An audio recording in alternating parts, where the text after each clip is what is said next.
Si tu n'arrêtes pas cette hémorragie, tu risques de mourir pour de vrai. Merci.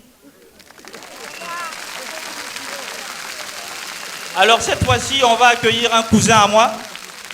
C'est mon cousin direct, il s'appelle Lazare.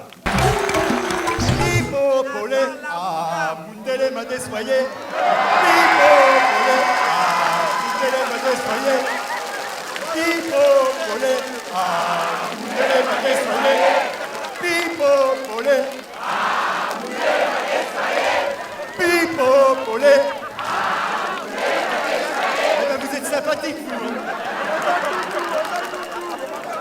C'est comme ça que vous accueillez les Mindélés. En les appelant des haricots blancs. C'est très sympa. Non, mais blague à part. J'ai un ami en Belgique qui s'appelle Pichi Banda, vous le connaissez certainement.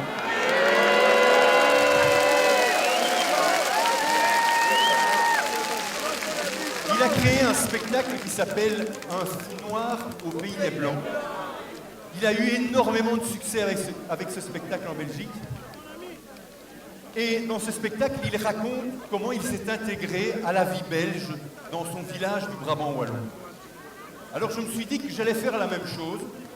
J'allais avoir beaucoup de succès ici à Kinshasa avec un spectacle dans lequel je raconte comment on s'intègre, en tout cas le choc culturel qu'a un Mundélé quand il débarque à Njili, à l'aéroport international de Njili. Parce que vous savez, Njili c'est la porte de Kinshasa. Hein. Massina, Chine populaire.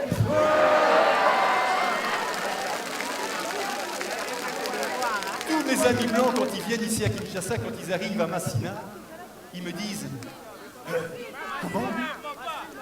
Qu'est-ce qui se passe? Il y a eu un attentat? Il y a une bombe là? Tout le monde court là comme ça dans tous les sens, qu'est-ce qui se passe? Je dis mais non. Nous en Belgique on vit seuls dans des maisons super confortables. Ici non, les Quinois ils vivent ensemble fraternellement, dans les rues, les marchés, au bureau, deuxième bureau, troisième bureau, sur les terrasses.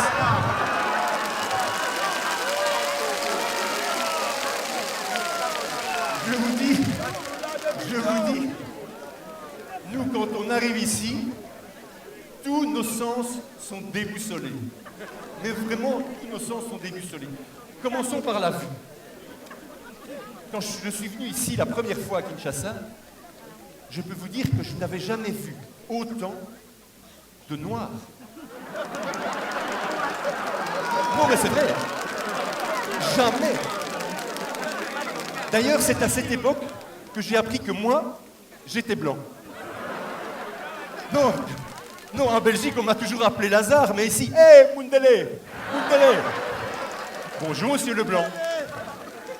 Alors maintenant, je réponds, oh, Mundo. Bonjour, monsieur le Noir. Non, je vous dis, tous nos sens sont déboussolés. Et le goût, par exemple. La merveilleuse cuisine des mamans congolaises. Madesuna Mikila.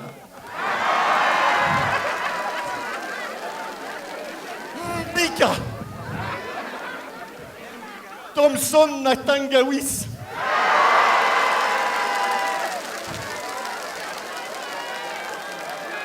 Moi, Sinangai Azamu Yombe. Hein. Pondu Madesu. Namakayabu. Non, vraiment, la cuisine des mamans congolaises respire sans l'amour.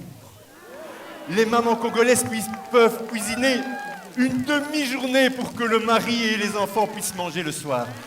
Ça sent l'amour. Je vous dis, tous nos sens sont déboussolés, mais vraiment tous nos sens. Le toucher, par exemple. En Belgique, quand on se touche, pardon, on ne peut pas se toucher sans se demander pardon. Mais si, ici, si on ne se touche pas, on risque de rester longtemps à l'arrêt du bus, hein. sur la route, là. Hein. Parce que pour rentrer dans un taxibus...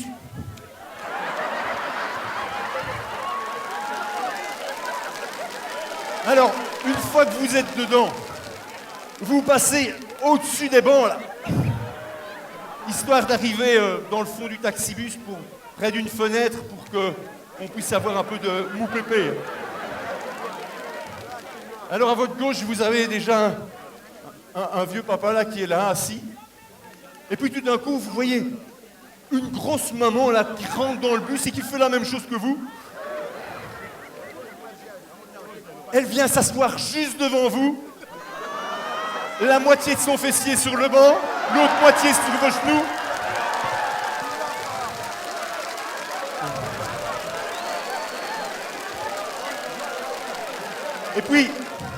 Et puis rentre une moissie Kitoko. Elle rentre, elle fait la même chose, mais on ne sait pas pourquoi. Je ne sais pas, moi, chaque fois que je sors du taxi, je suis un peu tout dégueulasse, là, partout, j'ai des taches sur le pantalon et tout. Mais les jolies filles, quand elles rentrent dans un taxibus, elles en sortent, mais toujours impeccables, quoi. Je ne sais pas comment elles font, je ne sais pas, elles ont un truc, il faudrait qu'elles m'expliquent, mais elles sont toujours impeccables. Alors, elle vient s'asseoir à côté de vous, là, et puis alors, ouais, vous commencez à être serré comme dans une boîte de sardines bien rangée. Bon...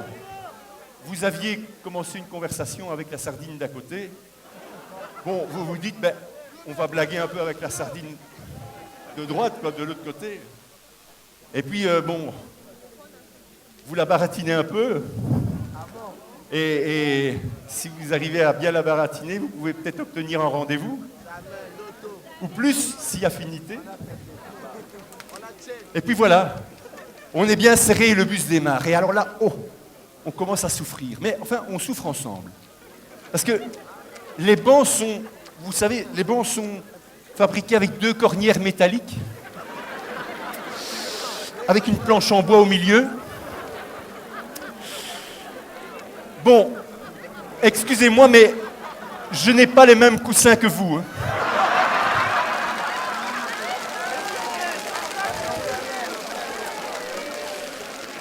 Enfin, bon... Pour supporter, on parle, on blague, on chante, et j'ai même vu, on prie. Tout d'un coup, il y a un type qui se lève, on lui a rien demandé, et il commence à vous évangéliser. Et à la fin, on lui donne même son transport.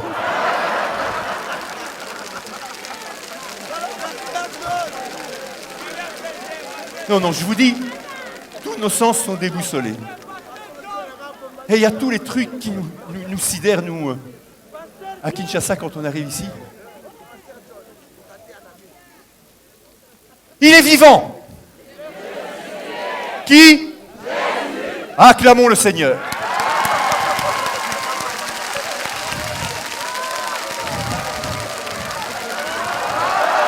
Bon, maintenant on va donner à Dieu, hein. On va donner à Dieu, hein. À Dieu, à Dieu. Bon, allez. Ici, allez. Faites circuler. Allez, mesdemoiselles. Faites circuler. Ouais, on va... Allez, les messieurs, là. Allez, les papas, les mamans, secouez vos poches. Hein. Allez, secouez vos poches. On va donner à Dieu. Non, mais... Ça, c'est terrible. Hein. En Europe, Dieu n'existe plus. Non, mais Dieu n'existe plus en Europe. Mais ici, il est partout. Il est partout. Le nom des magasins. Quincaillerie, la main de l'Éternel.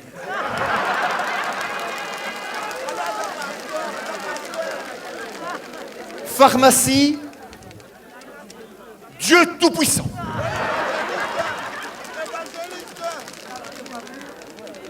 Atelier de coupe et couture, la grâce divine. Non, Dieu est partout. Hein. Le prénom des enfants. Plamédie. Plan merveilleux de Dieu. Dieu a répondu. Diarrhée. Il est partout. Il est partout. Dans les taxibus, dans les taxis, sur les autocollants, là. Cette voiture roule grâce à Jésus. Waouh! En Europe, on m'avait dit que ma voiture roulait grâce à mon mécanicien et au carburant que je mettais dedans.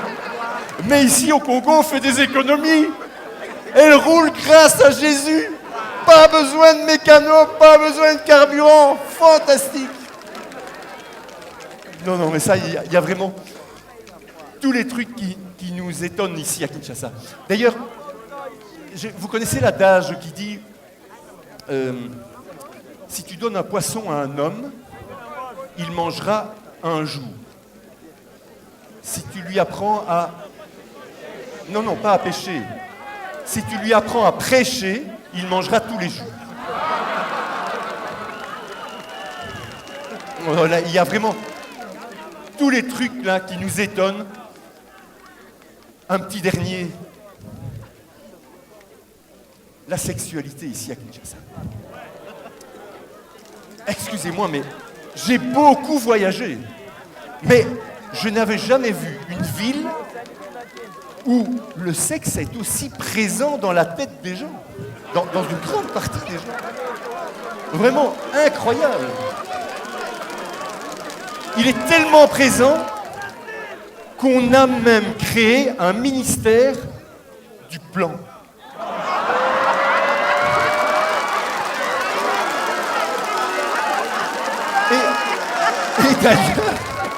Et d'ailleurs, les filles connaissent très bien aussi les bords du fleuve, les bords du fleuve. Bon, eh bien écoutez, on en reparlera encore dimanche. On en reparlera encore dimanche et on va accueillir maintenant un monsieur qui est complètement myope. Il voit rien du tout. Il s'appelle Adama, taxi-compteur.